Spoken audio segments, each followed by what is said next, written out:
Olá, amigos. Jonas Mendes aqui. Estamos nessa oportunidade gravando mais uma aula e vamos falar um pouquinho sobre o pensamento estruturalista, né? Levi-Claude-Strauss. Na verdade, nós vimos algumas escolas já, como funcionalismo, o estrutural funcionalismo. Vimos também a escola evolucionista, como que essas diversas escolas, de alguma maneira, apresentavam respostas à questão da cultura, do homem, das sociedades, da relação entre elas. Então, nós tivemos uma abordagem baseada nessas escolas. E agora vamos olhar um pouquinho, de forma mais atenta, sobre o estruturalismo, certo? Lembrando que já chegamos de mencionar alguns aspectos, né? Principalmente quando estudamos um pouco do Radcliffe Brown, com estrutural funcionalismo, né? O Malinowski, né? Bronislaw Malinowski, com funcionalismo. Vimos a forma como eles estabeleceram pensamento dentro dessas escolas antropológicas, sociológicas. E agora, vendo um pouquinho, então, do estruturalismo, tá? Bom, o estruturalismo ele procura estudar as inter-relações, ou seja, as estruturas através das quais o significado é produzido dentro de uma cultura. A ideia do estruturalismo é o seguinte, de que todo significado construído dentro de uma cultura, ele é construído, melhor dizendo, a partir de estruturas, que geralmente são estruturas, por assim dizer, que perpassam todas as culturas, certo? Então você tem que analisar a cultura buscando essas estruturas que são subjacentes a toda a construção de sentido e de significado dentro da cultura. Eu analiso a cultura a partir dessas estruturas subjacentes que, de alguma maneira, possibilitam a construção de significado. Então, as estruturas, elas, de alguma maneira, são meio que as mesmas para todas as culturas. Você consegue encontrar um aspecto universal da estrutura ali. Tá? Bom, um dos primeiros teóricos a introduzir a ideia do estruturalismo foi Fernand de Saussure, né, um linguista. Ele, na verdade, foi um dos grandes teóricos dessa ideia do estruturalismo dentro da linguagem, teoria, teoria geral da linguagem, onde ele trata um pouco disso, e também virou um livro nas aulas que ele dava e tudo mais. O Saussure vai dizer o seguinte: de alguma maneira, nós vamos ter o signo, certo? O signo linguístico, sendo que o signo linguístico ele é composto por um significado e significante, ok? Então, signo linguístico, segundo Saussure, ele é composto pelo significado e significante.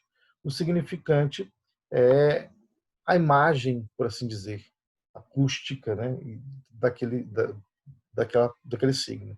Você tem, então, por exemplo, vamos pensar na árvore, você tem a escrita, certo? Da árvore, escrita, e a sonoridade, né? Árvore, certo? Então, você tem grafema e o fonema aí. Você tem a escrita e a sonoridade dessa escrita, esse aí é o significante, ok? Já o significado é o conceito que esta palavra evoca em nossa mente. Quando nós falamos, por exemplo, árvore, vem na sua mente uma imagem, um conceito mental. Então, o significado é justamente esse conceito mental que a palavra evoca em nós. Então, o significante é a escrita e a sonoridade da palavra, certo? Enquanto que o significado é o seu conceito. O Ferdinand de Saussure ele vai mostrar que essa relação entre significado e significante é meramente arbitrária, tá?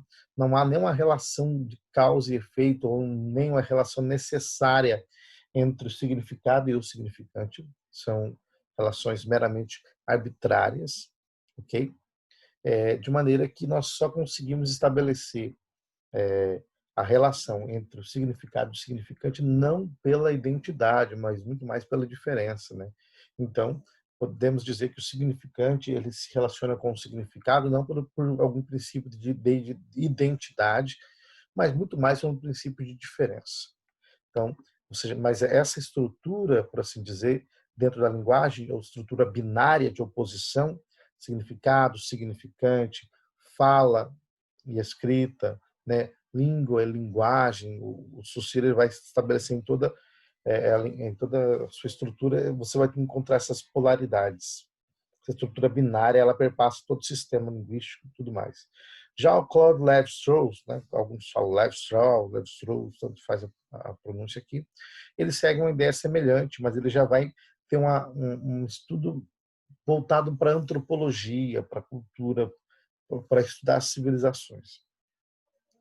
A estrutura é um modelo teórico cuja função é da ordem da interpretação e da explicação, já não da ordem da representação e da descrição. Então, a estrutura aqui está ligada mais à ordem da interpretação e explicação, e não tanto à ordem, né, da representação ou da descrição e tudo mais. Então, você consegue perceber já que, embora a ideia de estrutura seja presente, mas ela tem uma outra ênfase.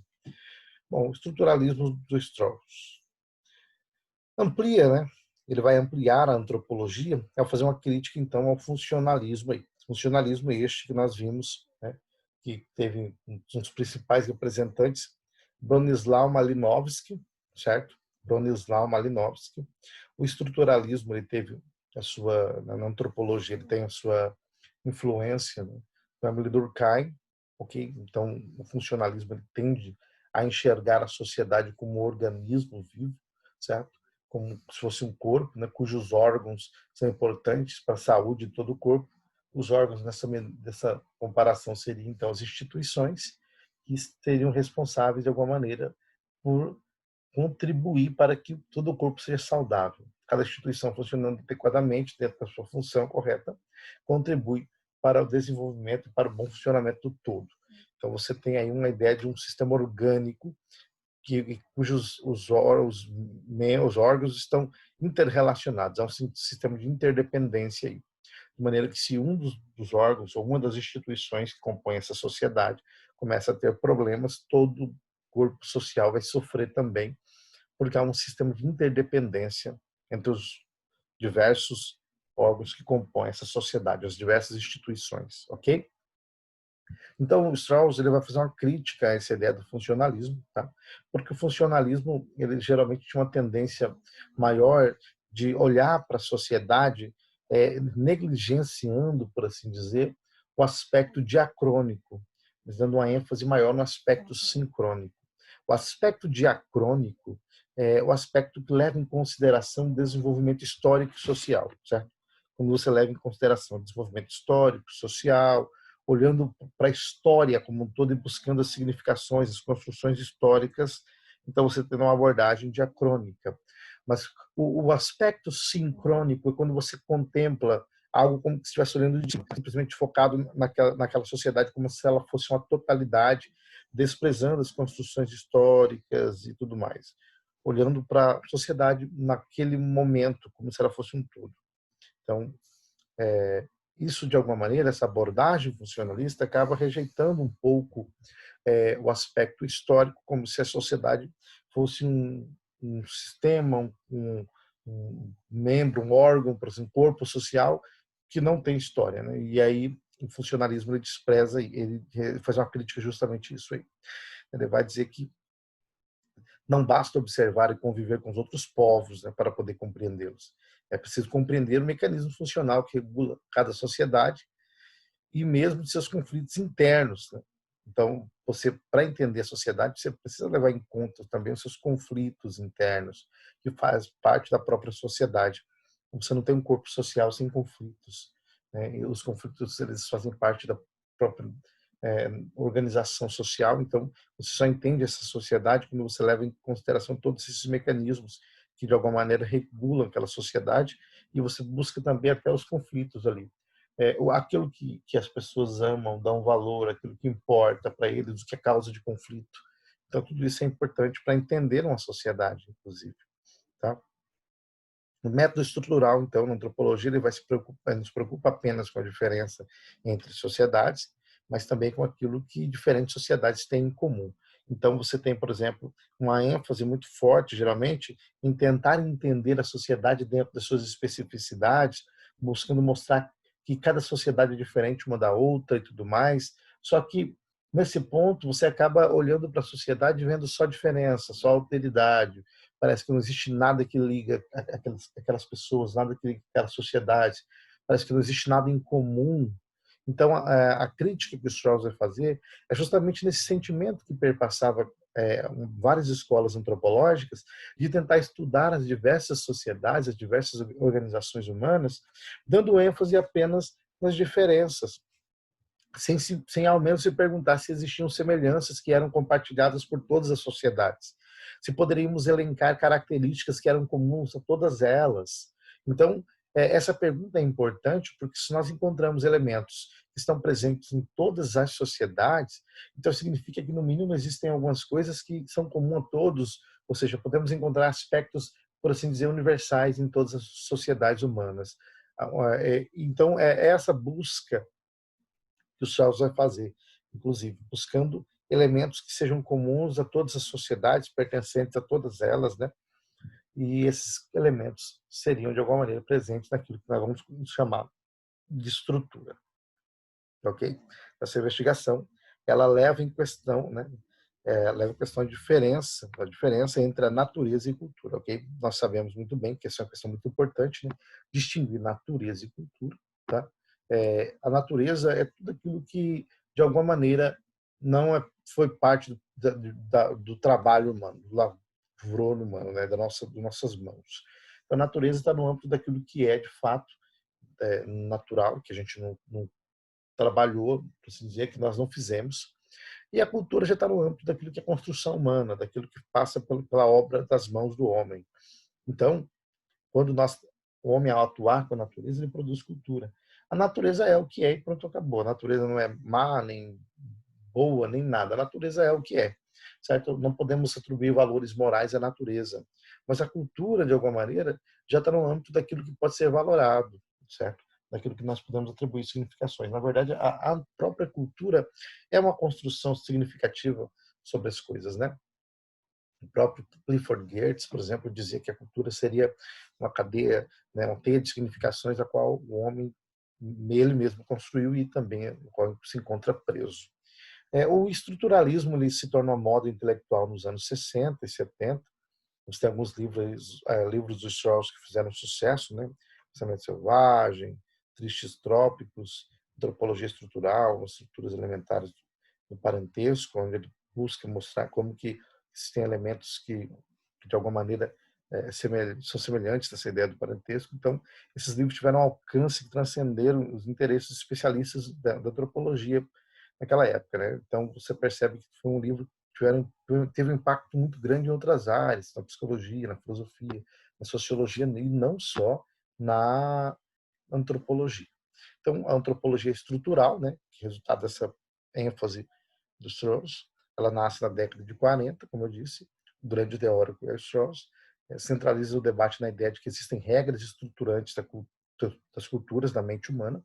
Então, é como se nós pudéssemos encontrar regras que perpassam todas as mentalidades humanas, essas regras são estruturantes e elas que, de alguma maneira, possibilitam a construção de uma cultura. Então, quando você analisa todas as culturas, você pode encontrar inúmeros elementos semelhantes, você encontra familiaridades em diversas culturas, porque existem estruturas que perpassam mentalidade humana, então possibilitando a construção de sentido dentro da cultura, certo? Isso é muito interessante.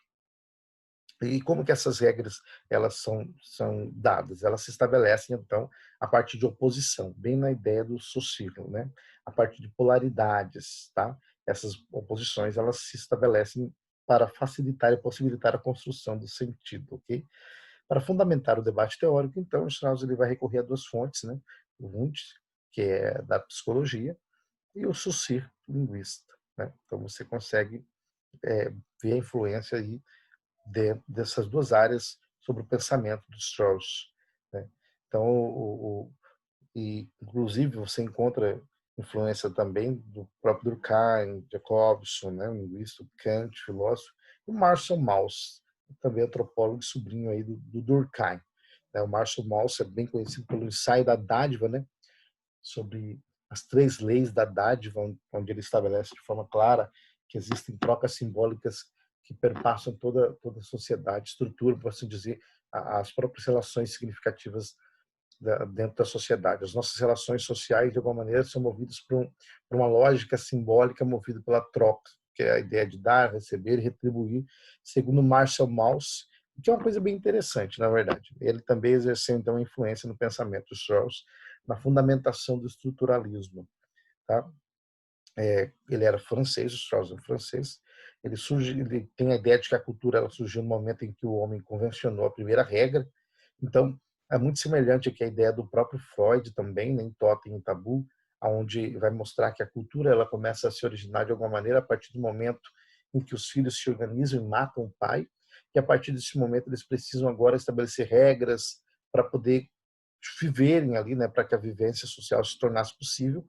Então eles começam a estabelecer um sistema, né, moral, jurídico, religioso. Então a cultura ela surge a partir do assassinato desse pai primeiro, segundo Freud, o Totem e Tabu. E aqui a ideia do Strauss é de que a cultura ela surge a partir da primeira regra convencionada, que seria justamente a proibição do incesto, que para Freud também tem uma ideia bem semelhante. Freud, né, de que o incesto também foi o primeiro tabu. Por isso que ele fala de totem e tabu. Então, o incesto seria esse padrão proibido, né? Padrão de comportamento como todas as sociedades humanas, inclusive, tá? Você consegue encontrar, segundo a ideia dos Strauss, essa estrutura ela perpassa todas as organizações sociais. Então, em todas elas poderíamos encontrar essa relação sexual sendo proibida, ok? Algumas mulheres seriam interditadas aos homens, que seria a mãe, né? Filha, irmã e coisas do tipo. Então, o incesto seria proibido veementemente nessas sociedades e seria uma das primeiras regras. Então, exemplo de estruturalista. Nós temos aqui, então, como já disse, o Strauss. Ele analisou, inclusive, a mitologia, tá? Algo interessante, a mitologia, as famílias, a preparação de alimentos. Ele mostrou como que você consegue encontrar na mitologia, nas famílias, na preparação de alimentos, tudo mais, essas estruturas subjacentes a toda essa organização social que se encontrava na mentalidade das pessoas, que também possibilitava a construção do processo de cultura, do processo de atribuição de significado aos diversos elementos que estruturavam aquela sociedade e tudo mais. Então, é algo interessante. Você pode analisar as culturas buscando essas estruturas subjacentes a toda a cultura. Imagina uma cachoeira, por exemplo.